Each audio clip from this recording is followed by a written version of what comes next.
has been licensed in California since 2005. She's worked in a variety of settings, including community-based organizations, schools, residential programs, and medical facilities. She was a clinical supervisor for 10 years. In 2017, she had to leave her profession due to a medical condition, and when she returned in 2021, so much had changed. She was forced to leave her job, her new job, due to the California COVID mandates. I feel your pain, girl. Same for me. This emboldened her to speak out on all the problems she observed in the mental health field. She also wrote a parent's guide to mental health to educate and empower parents to better navigate the medical health system and to never blindly trust experts. If you've been getting scam texts like these, it means your data was probably leaked online somewhere. Most of you can probably spot these as scams and just delete them, thinking that never blindly trust them. She has appeared in several documentaries on trans agenda and has been a powerful voice to stop the indoctrination of our children in the mental health system.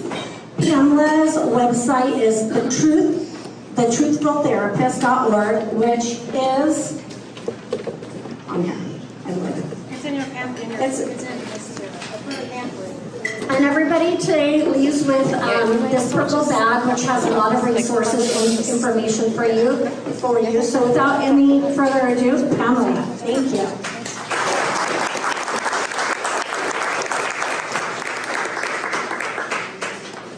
It's kind of weird because I feel like I've been talking to you guys already for a while. That was me in the film. So I'm not going to go over what was in the film. What I thought I'd go over was actually, I just sort of incognito attended a therapy conference right here in Santa Clara, and I wanted to tell you guys what they're teaching the therapists so you guys can know when they tell you something, and also just know, I don't know how wacky they are at this point. But my message, as I'm telling you all these things, there are good therapists out there. There are people that don't believe in this. They're just silenced and they're very quiet. So my goal is for you to be able to weed out all the ones that are unfortunately brainwashed and find the ones that are doing the right thing, but just very quietly. So I want...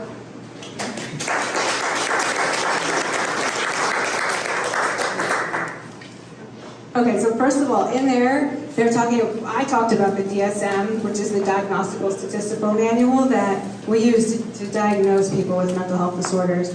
There are issues with that, but now they're completely rejecting it entirely within gender dysphoria. In 2013 is when it changed from gender identity disorder to gender dysphoria, as we spoke about in the film, that, to destigmatize it. Well, now they're not even looking at gender dysphoria as a thing. Well, they're not looking at it as any kind of distress. They don't like that it says distress in the DSM. That's too harsh for them. They don't want to see it as a problem. They want to look at it as if you just have a different color hair or something like that. Like it's just, a character trait. So they're not looking at any kind of distress. So I want you to know that. And they literally said the DSM has been colonized because the language is too binary. So just so you know, that's where they're at today.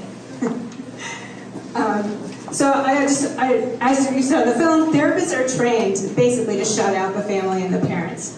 So you are now, if you are a child with a transgender identity, you are looked at as a barrier.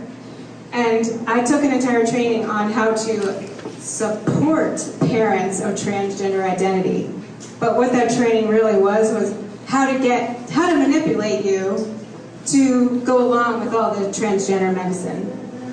I'm calling it medicine, it's not medicine. The transgender disruption. Yeah. So this woman who taught this class, she used this metaphor, get the parents on the bus. which, ooh, that gave me the heebie-jeebies. So if you're a parent, and yeah, exactly, right? So if you're a parent that has questions, then you're in the way. I wrote down some quotes. Every doubt is transphobic. Transphobia causes denial. There is grace in denial. So she is quoting Elizabeth Kubler-Ross. She's the woman who did the model on grief. And she's conflating it now that if you have grief about, she's just looking at, you're not accepting your child's transgender identity, you're grieving and you're in denial, as opposed to being logical and recognizing there might be something else wrong and something going on in your family, and you know it, but you have questions. So these are the manipulation tactics that they have. They're getting more complicated than just your kid will kill themselves. They're actually getting away from that a little bit because they know we're educating, the parents are getting educated on that line, so they're actually darting around it a little bit. What else? So let's see. Okay, so there was a doctor that taught us that puberty blockers are completely reversible. You guys have probably heard that already. UCSF.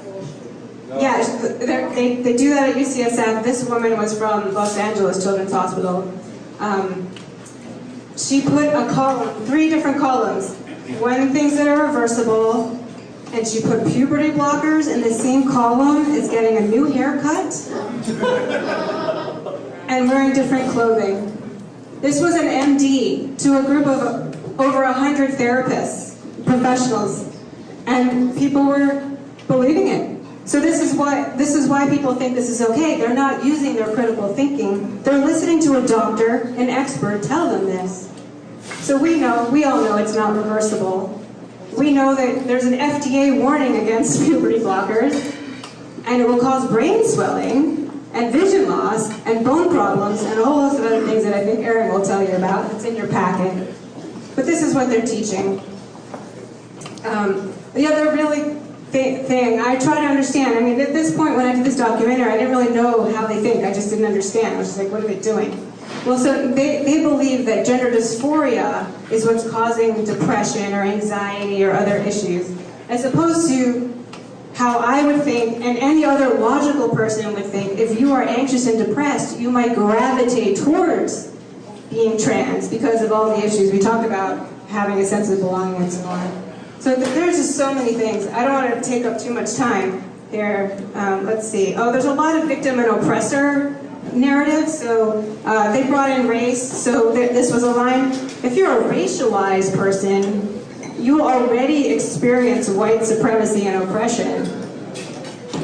So if you're a racialized, they don't even say if you're black or Hispanic, then you're racialized. And so let's combine that oppression thing with now trans, and we have to be aware of that.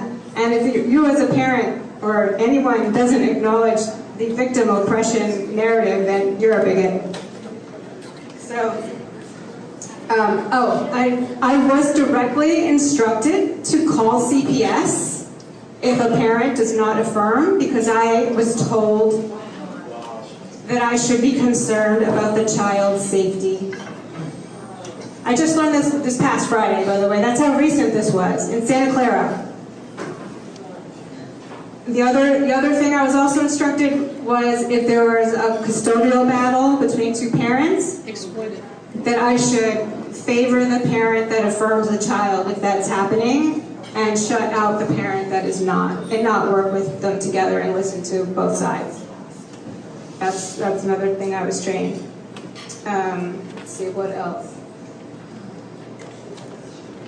Yeah, so they're just really talking about how much they suffer, which is really interesting, yet we're not supposed to acknowledge that there's any distress. And this is a line.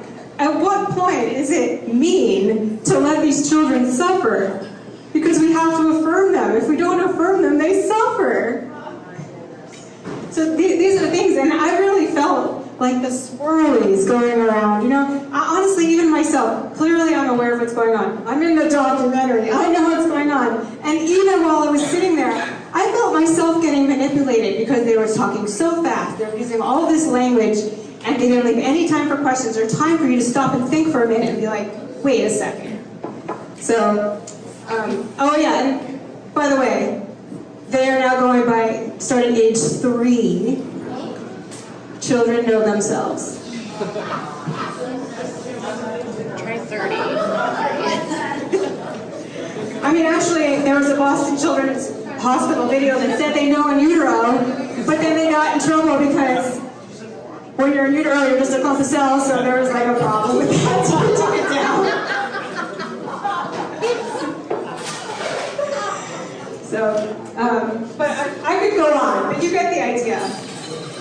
But what I want to go over is what you can do as a parent and things to look out for. Okay, so first of all, don't let them manipulate you. They are very skillful, and they're really not, like honestly, they're nice. The woman that was teaching how to help parents, she was using this really compassionate tone. She was using this, all the grief, like, oh, and support them, and it's really hard for them. If they're struggling, it's hard for them. Be really supportive, so they'll be kind of kind to you, so you'll feel like they're on your side, but meanwhile, they're just trying to manipulate you. So if you feel uneasy, listen to that feeling, listen to your guts.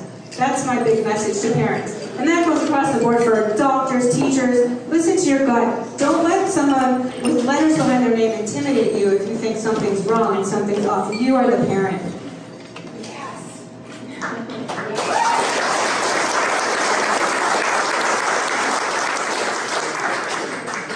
Make sure if your child's in therapy that you are heavily involved. And if you're not involved, that's a red flag. If they don't involve you. So that's the most important thing. And I have 30 seconds. So, the last thing I want to say in the last 30 seconds is they're afraid of us. It's broken, you guys.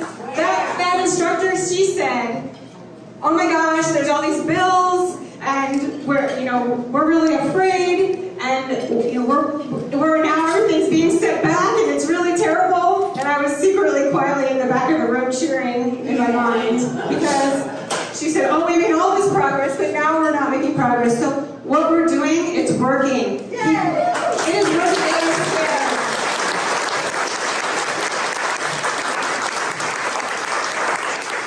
The fact that this event is happening, when people are talking, keep talking to each other. So that's all I have to say. Thank you guys.